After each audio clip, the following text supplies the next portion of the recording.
Bonjour à tous et bienvenue dans cette nouvelle vidéo où on va voir un sujet des plus fascinants, et surtout des plus intrigants, parce qu'aujourd'hui on va parler de l'histoire des fantômes japonais, les Yurei. Ces mythes et légendes qui ont inspiré le pays et tout son folklore depuis des siècles. On va enfin savoir d'où ils arrivent. Surtout comment sont créés les Yurei, comment s'en débarrasser. Alors aujourd'hui je vous embarque dans l'histoire fascinante des Yurei. Vous êtes prêts? C'est parti. Chapitre 1. Les Yurei. Qui sont ces fantômes? Dans le folklore japonais, les Yurei, ou les esprits sombres, sont des créatures qui naissent après la mort d'une personne. Ils sont coincés dans la frontière entre deux mondes, celui des vivants et celui des morts. Des âmes qui n'ont pas trouvé la paix et qui errent souvent sans fin. Et le plus choquant, c'est qu'au Japon, aujourd'hui, on parle pas des Yurei comme d'une ancienne légende. On en parle dans les discussions les plus courantes, on les prie dans les temples et on les voit encore dans des pièces de théâtre actuelles. C'est quelque chose qui est encore présent, encore existant. C'est pas vraiment comme des fantômes à l'occidental.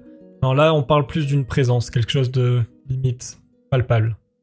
Dans la tradition shintoïste, l'âme, le Raikon, quitte le corps et, si tout se passe bien, rejoint le monde des ancêtres. Pour les bouddhistes, il y a une petite variante, c'est qu'ils intègrent l'idée du karma. Une âme apaisée est réincarnée ou accède à un état supérieur. Mais parfois, ce passage est brisé, interrompu par une émotion si intense qu'elle cloue l'âme sur terre.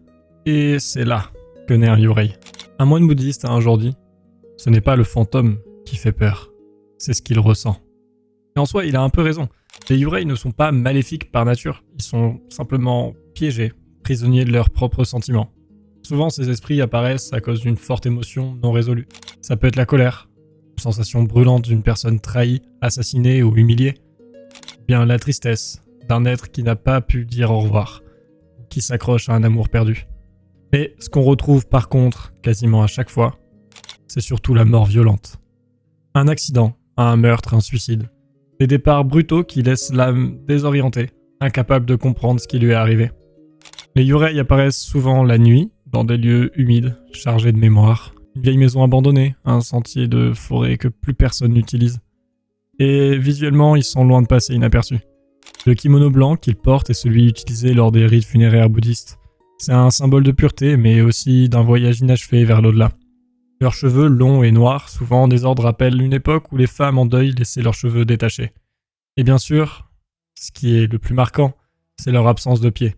Les Yurei ne marchent pas, ils glissent, comme s'ils n'étaient plus vraiment attachés à la gravité ou même tout simplement à ce monde.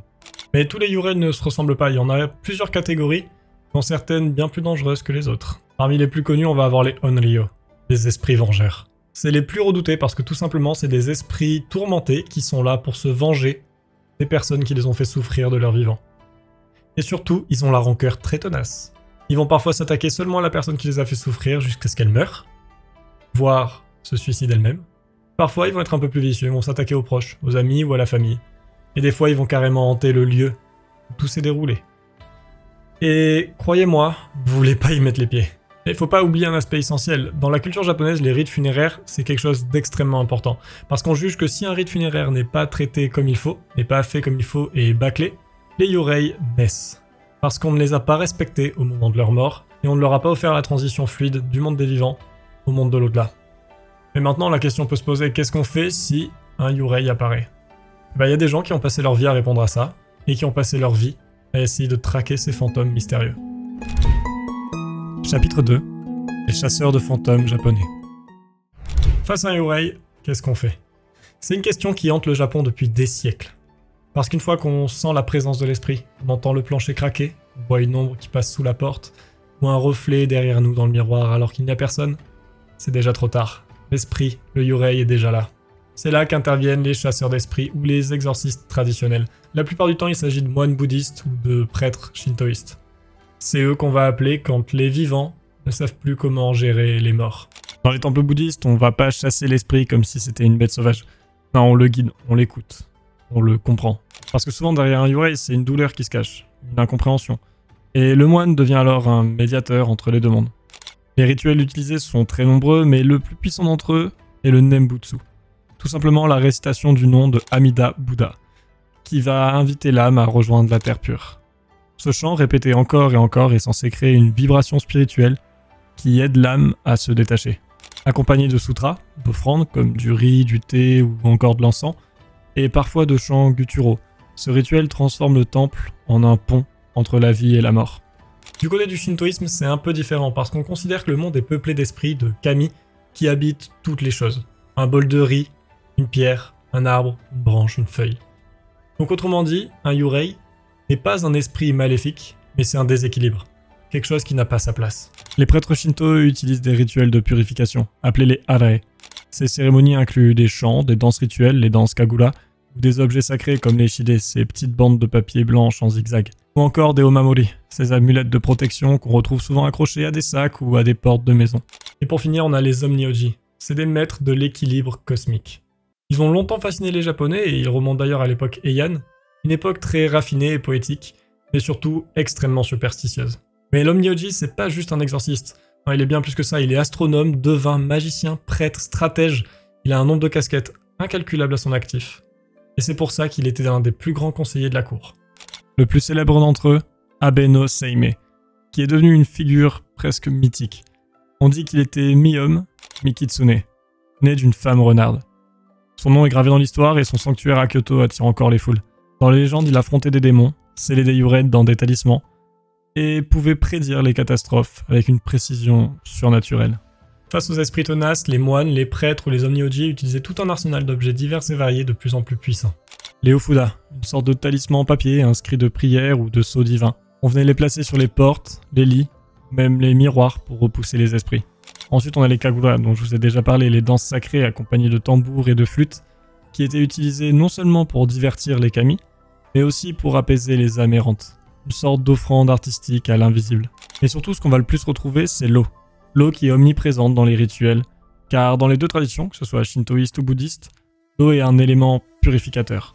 On la verse, on s'y baigne, on y jette des objets symboliques. Certains rituels consistent à faire traverser à l'âme un petit pont sur une rivière imaginaire, ou à verser de l'eau sur une tablette funéraire pour la rafraîchir. Et puis il y avait aussi les miko, ces prêtresses souvent très jeunes, parfois itinérantes, jouant un rôle crucial dans les communautés rurales. Elles étaient à la fois chamanes, médiums et guérisseuses. Certaines rentraient en transe, et d'autres dansaient jusqu'à l'épuisement, pour laisser l'esprit s'exprimer à travers elles. Ces rituels étaient quelque peu terrifiants pour la population parce que les miko s'écroulaient au sol, criaient et leur voix changeait. Mais elles étaient très respectées parce que dans un monde où il n'y a pas de psychologue ou de scientifique pour expliquer les choses rationnellement, des fois la croyance est la seule chose qui nous reste. Et l'équilibre qu'elles offraient était vraiment ce que la population demandait. Mais avec tout ça, on peut se poser une question quand même. Si tout un peuple a peur des esprits et fait tout pour ne pas les énerver, est-ce que c'est parce qu'ils y croient que les esprits existent? Ou est-ce que c'est parce qu'ils existent qu'ils y croient? Chapitre 3. Oiwa, le fantôme aux yeux déformés. Laissez-moi vous parler d'Oiwa. On est au Japon, au XVIIe siècle, dans l'Edo d'autrefois. Une ville en plein essor, entre les ponts en bois, les lanternes accrochées aux maisons, et le parfum d'encens qui flotte dans les ruelles. Et quelque part dans cette ville vivait une femme ordinaire, Oiwa. Mariée à un certain Yemon Tamiya, qui n'était pas vraiment un héros, c'était un ronin, un ancien samouraï sans maître, frustré, amer et surtout envieux. Et il se lasse vite d'Oiwa, il veut plus de pouvoir, plus d'argent, une vie confortable avec une autre femme, plus jeune, plus riche. Et voilà où tout bascule. Au lieu de la quitter, il choisit de la tuer. Très lentement. Un jour, il va glisser dans ses médicaments une poudre. Un poison du genre très lent, très vicieux.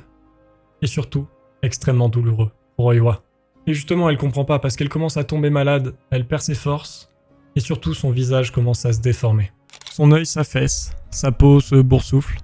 Elle souffre, moralement, physiquement. Mais elle continue à croire que son mari l'aime, jusqu'à ce qu'elle découvre tout. Le complot, la trahison, la maîtresse, le poison. Elle craque. Dans un moment de pure douleur, de désespoir absolu, elle essaie de se coiffer. Une tentative pour retrouver un semblant de dignité peut-être. Et là, en voyant son propre visage dans le miroir, elle hurle. Un œil pend, la peau est déchirée, elle ne se reconnaît même plus. Elle est déjà morte aux yeux du monde. Et elle mourra réellement peu après. Il y a plusieurs versions de cette histoire, dans certaines, elle a juste commis un suicide, et dans d'autres, c'est Yemon qui a fini par l'achever. Et s'il y a bien une chose qui est sûre, c'est qu'elle est morte dans la haine. Et la haine a tendance à être rancunière et à créer des yurei. C'est d'ailleurs là que la vraie histoire d'Oiwa va commencer. Parce que là où Yemon pensait être enfin débarrassé d'elle, il a tort, elle est toujours là, toujours accrochée à ce monde et surtout à son envie de se venger. Peu de temps après sa mort, Yemon décide de se remarier avec sa nouvelle femme, plus jeune, plus jolie et heureux. Et au moment du mariage, quand il va soulever le voile de la mariée, la seule chose qu'il verra, c'est le visage déformé de Reiwa. Pris par la peur, d'un seul coup, il va dégainer son katana et transpercer sa nouvelle femme. Un mariage plutôt rapide. Mais si seulement c'était un événement isolé, non, pas du tout. Au contraire, Yemon va recommencer avec un serviteur et un ami. Peu importe qui il regardera dans sa vie, le visage d'Oiwa va se superposer au leur. Et il finira par les tuer. Oiwa a décidé de se venger par une torture psychologique unique, jusqu'à ce que Yemon craque. Et on pourrait croire que tout ça n'est qu'une histoire, que tout ça n'est qu'une légende, et pourtant, au Japon, cette légende est très respectée. On en fait même des pièces de théâtre où chaque acteur, chaque metteur en scène va prier à son tombeau, au temple Myōgyoji, à Tokyo. Il dépose des offrandes, brûle de l'encens, tout ça pour lui demander la permission, et surtout, pour ne pas être maudit. C'est là qu'on voit la différence avec le folklore japonais et le folklore occidental. Parce que tout simplement, c'est pas des jumpscares, c'est vraiment juste une histoire d'une torture psychologique, encore et encore, jusqu'à ce que la personne craque mentalement. Il n'y a pas d'attaque, il n'y a pas de monstre. Par contre, c'est vous et vos démons. On peut même se demander s'ils sont pas encore présents, quelquefois derrière nous. Chapitre 4. L'héritage des Yurei. Quand on parle des Yurei, on parle bien sûr d'un héritage bien plus vaste que de simples histoires de fantômes. On parle de tout un folklore, toute une légende japonaise qui a façonné le pays pendant des siècles et qui encore aujourd'hui continue d'impressionner et surtout de faire peur à beaucoup de gens. Mais ces légendes ont inspiré beaucoup d'artistes japonais, que ce soit dans l'écriture, dans la peinture, dans le cinéma ou dans les jeux vidéo. Les exemples sont très nombreux. Dans le théâtre kabuki ou le bunraku, les théâtres de marionnettes, les Yurei occupent souvent une place centrale. Mais pas uniquement pour effrayer, ils sont là pour incarner les émotions les plus intenses et les plus universelles. La souffrance, la trahison, le chagrin, la vengeance. Et cette intensité émotionnelle a façonné un style artistique très reconnaissable. Le visage blanc, les cheveux noirs en désordre, les vêtements blancs flottants. Ce style est devenu une icône, un symbole immédiatement identifiable, même pour ceux qui ne connaissent pas forcément le théâtre japonais.